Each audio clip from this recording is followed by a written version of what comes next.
તો કોંગ્રેસ પ્રદેશ પ્રમુખની press conference જ્યાં શક્તિસિંહ સાથે આમ આદમી પાર્ટીના નેતાઓની બેઠક, ત્યારે શક્તિસિંહ ગોહિલનું નિવેદન કે જ્યાં ચૂંટણી માટે કોંગ્રેસ તૈયાર, ત્યાં વિસાવદરને લઈને ચૂંટણી પંચમાં રજૂઆત કરીશું તેવું જણાવ્યું શક્તિસિંહે। જ્યાં બે બેઠકો પર આમ આદમી પાર્ટીના ઉમેદવાર, ત્યારે ઇન્ડિયા ગઠબંધનને લઈને કોંગ્રેસ સાથે બેઠક, જ્યાં આમ આદમી પાર્ટીના નેતા ગોપાલ ઇટાલિયા પણ ઉપસ્થિત રહ્યા, ત્યારે કોંગ્રેસ સાથે મળીને પ્રચાર કરીશું તેવું ઈશુદાન ગઢવીએ જણાવ્યું।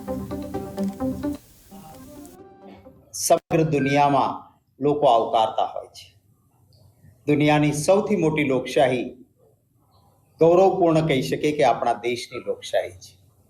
આપણા સાથે જ આઝાદ થયેલો પાકિસ્તાન, ત્યાં વારંવાર સમસ્યાઓ થઈ, મિલિટરી રૂલ આવ્યો। એ વખતે જે આઝાદ થયા પછી દેશને બંધારણ આપ્યું, કોંગ્રેસ પક્ષની બહુમતી હતી, બાબા સાહેબ આંબેડકરની અધ્યક્ષતામાં બનેલું એ બંધારણ, એને સેલ્યુટ કરવી પડે કે દેશમાં સત્તા પરિવર્તનો થયા પણ એ લોકશાહી ઢબે થયા, અને આપણા દેશમાં ક્યારેય લોકશાહીને લઈને ક્યારેય તકલીફો નથી ઊભી થઈ।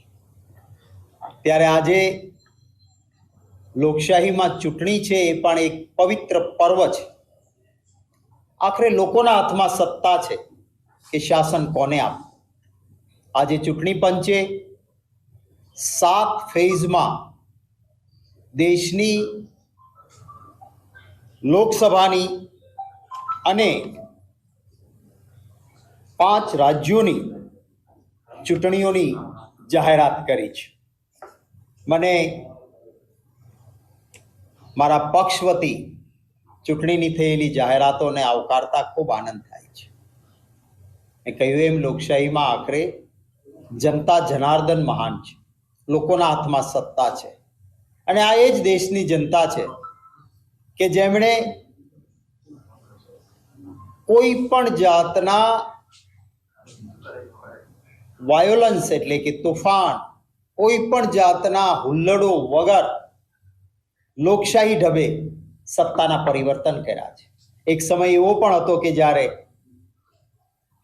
દેશના વડાપ્રધાન હતા ઇન્દિરા ગાંધીજી, એ હાર્યા પણ ખરા અને સત્તાથી બહાર પણ કોંગ્રેસ રહી, પણ થોડા જ સમયમાં દેશની જનતાને લાગ્યું કે આ ભૂલ હતી અને ઇન્દિરાજીને ફરી વડાપ્રધાન બનાવ્યા, કોંગ્રેસને શાસન આપ્યું અને જીવા ત્યાં સુધી એ વડાપ્રધાન પણ રહ્યા। એટલે આ દેશની, આપણા દેશની જનતાની આ તાસીરને હું બિરદાવું છું।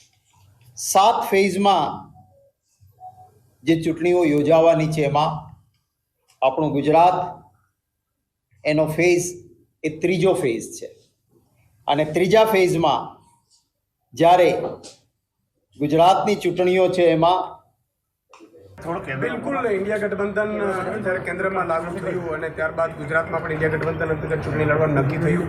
ત્યારબાદ સીટ શેરિંગ થઈ, સીટ શેરિંગ બાદ જે માનનીય રાહુલ ગાંધીજીની જે ન્યાયયાત્રા હતી એમાં માનનીય શક્તિસિંહજીએ અને અમે જોઈન્ટ ઉપસ્થિત રહેવાના થયા, અને ત્યારબાદ અમને સમય નહોતો મળ્યો, કારણ કે સ્વાભાવિક છે કે ચૂંટણીઓના કામોમાં વિવિધ રીતે દૂર દૂર હોવાના કારણે, પરંતુ આજે અમે પહેલી મિટિંગ માનનીય શક્તિસિંહજીને ઓફિશિયલી આજે કરવા જઈ રહ્યા છીએ, જેમાં ઇન્ડિયા ગઠબંધનની જે 26 સીટ છે એમાં મજબૂતાઈથી તમામ પક્ષના, આમ આદમીના અને કોંગ્રેસના કાર્યકર્તાઓ મજબૂતાઈથી કામ કરે, એમને પણ ગ્રાઉન્ડ સુધી મેસેજ પહોંચી જાય અને એ રીતે સુચારુ વ્યવસ્થિત થાય, એના માટે આજે અમે ચર્ચા કરવાના છીએ।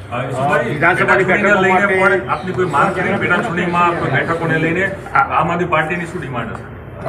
અમે હજી ચર્ચા કરીશું। સ્વાભાવિક છે કે ઇન્ડિયા ગઠબંધન પેટા ચૂંટણીમાં પણ લાગુ થવાનું છે, અમે ચર્ચા કરવાના છીએ અને એની પણ ડિસ્કશન કરીશું। કેટલી બેઠકો પર આપ અપેક્ષા રાખો છો? નહીં, એ તો ઇન્ટરનલ મિટિંગ છે, એ મિટિંગ થયા બાદ, કારણ કે સ્વાભાવિક છે કે જ્યારે ચર્ચા થતી હોય ત્યારે એ અહીંયા આસ્થાને નથી, ઇન્ડિયા ગઠબંધનનો ધર્મ છે કે એને લઈને મારે અહીંયા અમે જે કહીશું એ